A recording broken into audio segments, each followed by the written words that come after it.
What's good, YouTubers and YouTubettes? This is JBsports back again with another one. Great night of boxing yesterday as WBC lightweight champion Devin the Dream Haney successfully defended his belt against Joseph JoJo Diaz, who was looking to turn the dream into a nightmare. Great matchup, high-level matchup. Both of these guys are very highly skilled.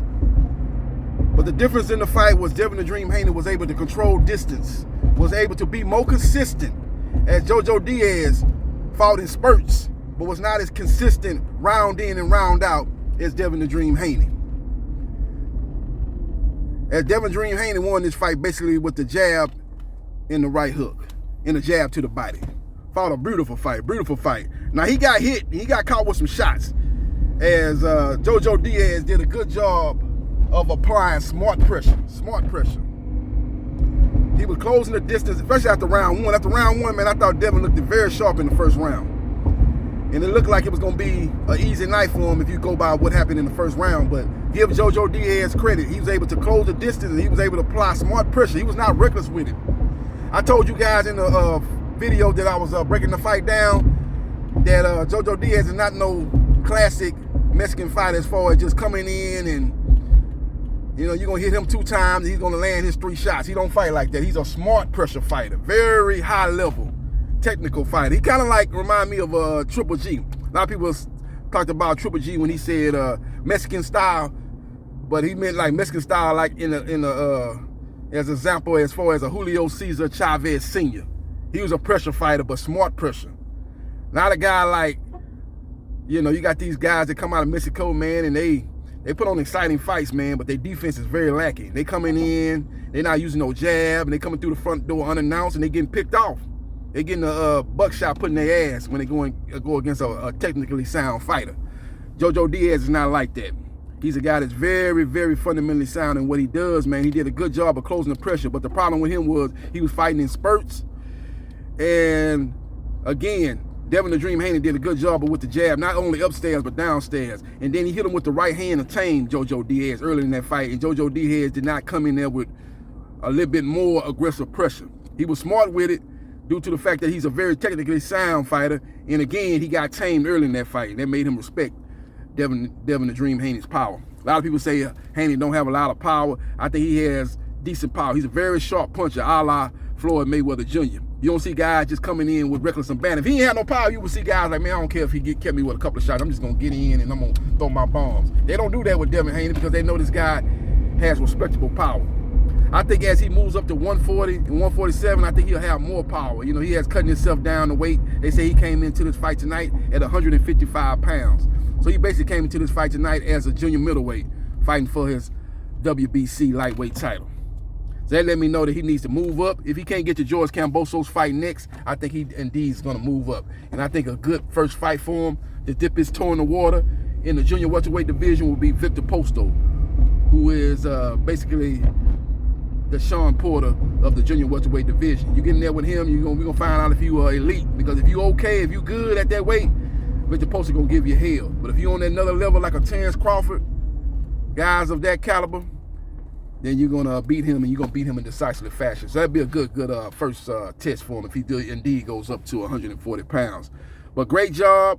I thought he hurt JoJo Diaz with a beautiful combination shot. Hit him with a jab, and then he caught him with like a overhand right. Did a good job, and I think he hurt him real good in that 11th round, man. But JoJo Diaz weathered the storm, and JoJo Diaz was able to have a pretty good 12th round. The 12th round was very close, very competitive, but he might have eked out that 12th round. I had it 8 rounds to 4. I told you guys in the video that I was breaking this fight down that Devin Haney would win the fight 8 rounds to 4, and he indeed won 8 rounds to 4. Just call me Nostradamus. Just call me the man, the myth, the legend, because I know my sports and I know my boxing. You understands me? But a good fight. He called out George Kambosos after the fight. He want to become undisputed before he moves up to 140 pounds. George Kambosos said before the fight that he was looking for the most exciting fight available, and he wanted the guys to stand out in these next 3 fights that's coming up. You got his fight out the way. You got Gervonta Tank Davis tonight, and then next week you got Vasily Lomachenko taking on Richard Comey. So he's looking to make the best available fight. Now, Lou DiBella recently has been working with Bob Arum, so that leads me to believe that if Vasily Lomachenko defeats Richard Comey, he is the front runner for the George Kambosos fight. Vasily Lomachenko already went into the opponent's backyard when he fought Luke Campbell over there in the UK, so I don't think he have no problem going over there to Australia to fight George Kambosos. I think that would be a big fight over there, a big fight they could put over there in Sydney, Australia, either in a soccer stadium or where they host the Australia Open tennis. They could put that in one of those 2 venues and have a huge crowd, do a huge number over there in Australia. So we will see what happens, and we will see what transpires. But Devin Haney, let me just rank him right now. Devin Haney is a very good fighter. Sharp, accurate, long.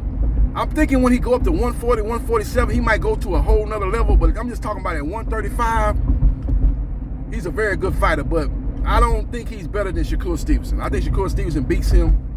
I think Vasily Lomachenko beats him right now. Now, Vasily Lomachenko is getting up in age. I want to see how he look against Richard Comey. Lomachenko is, what, 32? I think he's 32 years old, just turned 32. You know, he's right around that time where he's in his prime, 32, 33, but he's got maybe a couple of more years, and we'll see what he looks like when he starts getting to 33, 34. Usually in 33 and 34, you look at Terrence Crawford, man, he's still fighting at a high level, but with Lomachenko having so many amateur fights, you know, I think his career might not last as long as a typical professional fighter. That's why he started fighting big fights early on. When he fought Salido in his second fight, that's why he did that, because he had so many amateur fights. So he kind of started his pro career kind of late. So I don't see him fighting like in his late 30s. I don't see that happen. That's just my opinion. Maybe he proves me wrong, but I don't see him fighting late. If he is fighting late in his late 30s, I don't see him being the same Vasily Lomachenko, a.k.a. the Matrix, at 38, 39 years old. So we will see what happens. We will see what transpires. But I believe Lomachenko is the front runner. Luke DiBella has been working here recently with Bob Arum and Top Rank Boxing. Richard Comey, who's a Lou DiBella fighter, fought Teofimo Lopez on the Top Rank card. He's fought his last several fights been on the Top Rank card. He fought Beltran, that was on the Top Rank ESPN card. So I think they are the front runner. I think they are the leaders in the clubhouse if they get the victory this Saturday coming up against Richard Comey. If Richard Comey is able to pull off the upset, he could get the fight. So I think that's the front runner. I think number 2 in line is Devin the Dream Haney. I think he is the plan B, basically. If they can't make the fight with Lomachenko for whatever reason, I think then they go the route of fighting Devin the Dream Haney. Maybe Lomachenko wins the fight against Comey but suffers an injury. Now, he suffered injuries before after fight, so if he suffers an injury, that'll lay the groundwork for Devin the Dream Haney versus George Kambosos. So I think it's Lomachenko is the plan A option. Plan B option is Devin the Dream Haney. I don't see Gervonta Tank Davis fighting George Kambosos next. Mayweather and Leonard Ellerbe is not going to take Tank to the Australia and fight him over there. They're not going to do that. They feel they're the A side. They feel that they are the money team. They feel that they got the cash cow of 140 pounds. They would insist that George Kambosos come to Las Vegas and fight. And again, George Kambosos has said that he don't want to go to U.S. in his next fight. He wants to fight in Australia in his next fight. So that could be complications as far as negotiations go. Another thing that Gervonta Tank Davis said was he don't want to have all those belts. Say he beat George Kambosos, he wouldn't want to have to pay all those sanctioning fees. He hates paying sanctioning fees. I think each organization get what like 3% or something like that. Maybe I think it is, if I'm not mistaken, 3% of the earnings, 3% of the fighter's purse. That's a lot of people you got to pay. You got to pay the WBC, the WBA, the IBF, and the WBO. Now the WBC is a franchise belt, so I don't know how that goes as far as paying a sanctioning fee, because that's not a recognized belt. That's more like a trophy. That's more like a thing to give the champion free reign to move around and fight other fighters without being obligated to fight his mandatories. So I don't think you paying a sanctioning fee, but you might be paying a sanctioning fee. Who knows? I don't know. I got to read the bylaws of the WBC franchise title. They need to get rid of all these belts, man. Take a cue from the WBA, man. Get rid of all these doggone belts. Too many belts in the sport of boxing. But good win by Devin the Dream Haney. But again, I think he's a good fighter, I think him and Ryan Garcia is a 50-50 fight. That's a 50-50 fight because Ryan Garcia got more power than JoJo Diaz. The shots that he did get caught with, he got caught with some shots too, as JoJo Diaz did a good job of doing what you call a shoe shine. Going to the body and then going up top. He did a good job at that at the beginning of a lot of rounds. He'll jump on Devin the Dream Haney, hit him with a shot to the body, and he'd go up top. Those type of shots he can't take from Ryan Garcia, who's a vicious body puncher. Just ask Luke Chicken Campbell Soup. Just ask him. Just ask him about that body shot that dropped him and made him wave the white flag. So he can't take them type of shots. Now, Ryan Garcia's got to get back in the gym and get back in the ring, get more active, but I think that's a 50-50 fight. But I think Shakur Stevenson is better. I think Gervonta Tank Davis is a better fighter because he can match him technically, and he got more power than Devin the Dream Haney. And I think Vasily Lomachenko would get inside that jab, and he would land combinations, and his defense will be a little bit more better than JoJo Diaz, and he will be able to outpoint Devin the Dream Haney at this point in time. Now, like I said, though, it'll be a very competitive fight, a very close fight. I think down the stretch it'll be very, very, very close.